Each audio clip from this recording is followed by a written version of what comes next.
Hi, I'm Julianne Cost. With the help of artificial intelligence, Lightroom Classic can automatically generate a synthetic depth map or 3D estimation based on the content of an image so that we can change the focus plane and quickly create a narrow or shallow depth of field in a photograph.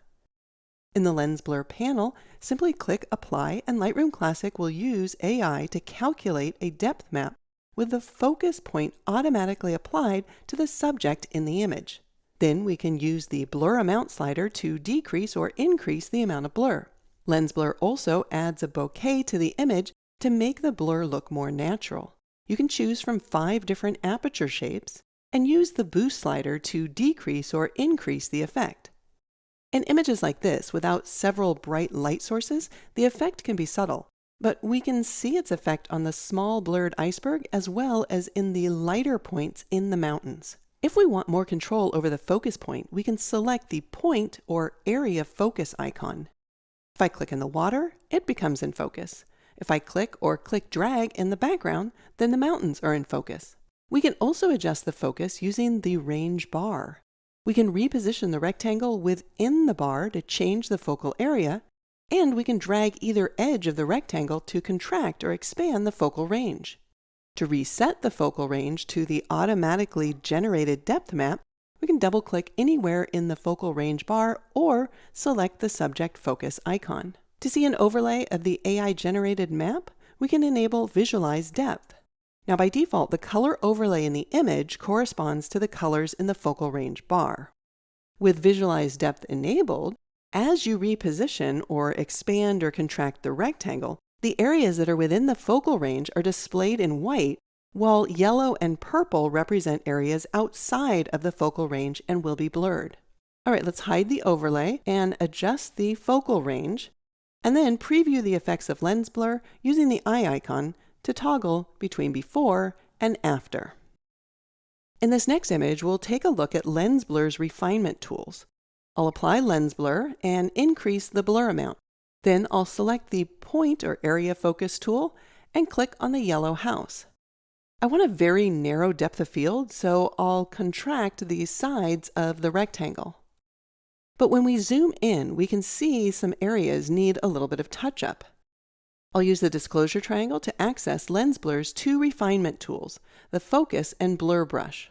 We can use the amount slider to adjust the strength of the blur or focus. We can change the brush size and feather or the softness of the brush edge.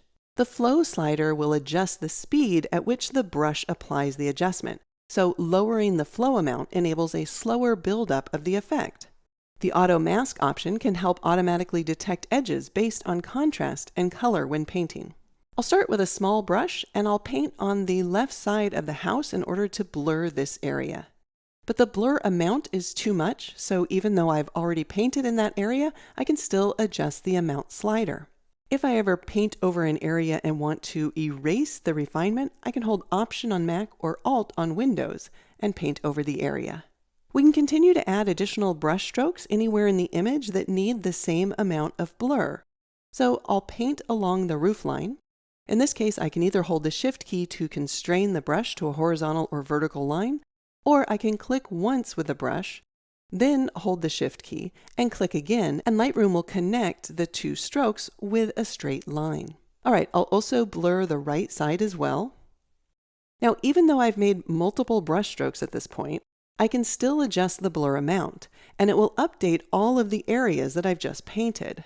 But if I want to apply a different amount of blur to another area in the image, like this blue house, then I'll click the plus icon, ending the previous painting session and committing those edits into the depth map. Then I'll start painting over the house, and now when I return to the panel to adjust the amount of blur, the only blur that's being adjusted is over the blue house. We can use the focus brush to remove areas that are blurred by mistake or to make creative adjustments. I'll get a larger brush with a soft edge and then just paint over the road area here in order to remove the blur. Enabling Visualize Depth allows us to view these refinements that we've made to the depth map, and we can adjust the amount of blur and even paint with this overlay showing. All right, let's hide the overlay and zoom out And if we ever wanted to remove all of the refinements, we could always click on Reset.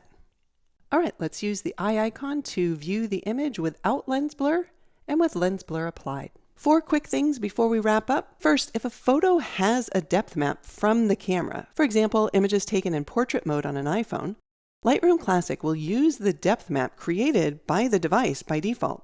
But if you prefer Lightroom Classic to create a synthetic depth map, click the 3 dots that appear with images that contain depth maps and choose to uncheck Use Device Depth.